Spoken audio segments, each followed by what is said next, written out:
అంటే గత వాళ్ళు ఏం చేస్తున్నారంటే ఇవి చేసిన విధానం కాదు అది. అలాగే చేనేత కార్మికులకి ఉచిత విద్యుత్ ఇవ్వడం జరుగుతుంది.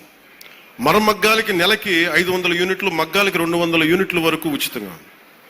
తల్లికి వందనం ద్వారా 62,27,000 మంది విద్యార్థులకి 10,000 కోట్ల రూపాయలు సాయం చేశారు.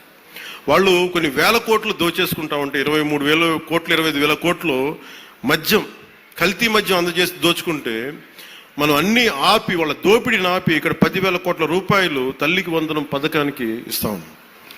అన్నా క్యాంటీన్లో కనీసం మన డొక్కా సీతంలాగా మనకు అన్నం పెట్టే క్యాంటీన్లు అవి కూడా తీసేశారు. తిరిగి అవి నారాయణ గారి ముందుండి, గౌరవ ముఖ్యమంత్రి గారు చెప్తే నారాయణ గారు ముందుండి ఆయన ఒక సిస్టమిక్గా being an mathematics professor with precision, mathematical precision ఉంటుంది. అలాగే ఆయన ఒకటి అనుకుంటే గోళ్ళు ఆయన చాలా బాగా చేస్తారు, కానీ ఆయన అనుకోవాలి బలంగా. సో అలాంటి ఆయన ఒక ఆదేశం ముఖ్యమంత్రి గారు ఇస్తే 204 అన్నా క్యాంటీన్లని చాలా సమర్థవంతంగా ఇప్పుడు దాకా 4 కోట్ల భోజనాలని అందించడం జరిగింది.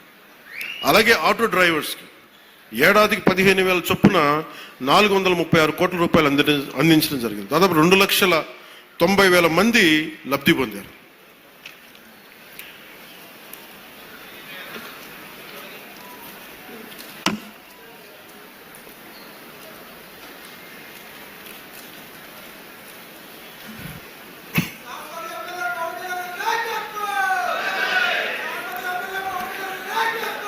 అలాగే ప్రత్యేకించి పిఠాపురానికి సంబంధించి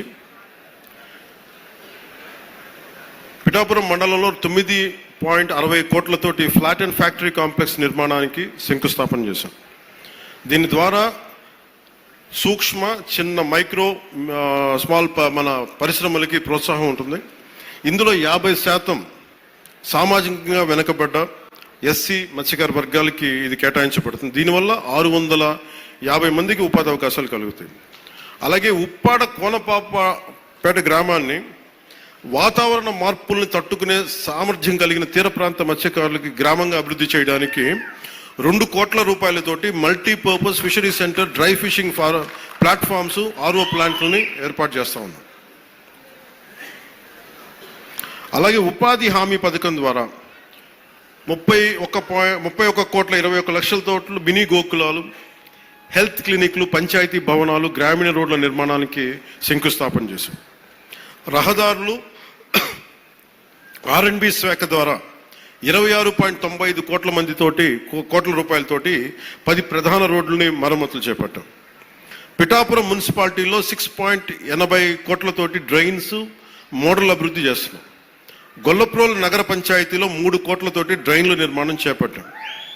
పిఠాపురం, గొల్లప్రోలుకి త్వరలోనే సూవేజ్ ట్రీట్మెంట్ ప్లాంట్లు మంజూరు అవుతాయి. ఎందుకంటే చెత్త చూస్తామని చాలా ఇబ్బందిగా ఉంటుంది.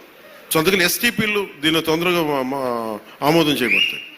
అలాగే దీనికి ప్రత్యేకించి ఇందాక నారాయణ గారు మాట్లాడుతూ, ఎందుకంటే ఒకసారి నెల్లూరులో పెరిగాను కాబట్టి నెల్లూరు అభివృద్ధి చాలా బాగుంటుంది. ఆయన ఎమ్మెల్యే అక్కడ ఒక స్థానికంగా, అంతకుముందు కూడా 2014లో కూడా. ఇందాక నాకు వారంటే చాలా ఆనందం కలిగించినది, మీకు కూడా ఆనందాన్ని పంచుకోవాలనుకుంటున్నాను. నేను నెల్లూరుని ఎలాగ అభివృద్ధి నేను నా హయాంలో చేశామో, పిఠాపురం, గొల్లప్రోలు ఈ మండలాలని ఈ మున్సిపాలిటీలని అంత సమర్థవంతంగా అభివృద్ధి చేసే బాధ్యత నేను తీసుకుంటాను. ఒకసారి మీరున్నా లేకపోయినా నేను నా బాధ్యత చేస్తాను అని చెప్తున్న మనస్ఫూర్తిగా వారికి, మన పిఠాపురం నియోజకవర్గ ప్రజల తరపున వారందరికీ మనస్ఫూర్తిగా, నారాయణ గారికి మనస్ఫూర్తిగా ధన్యవాదాలు.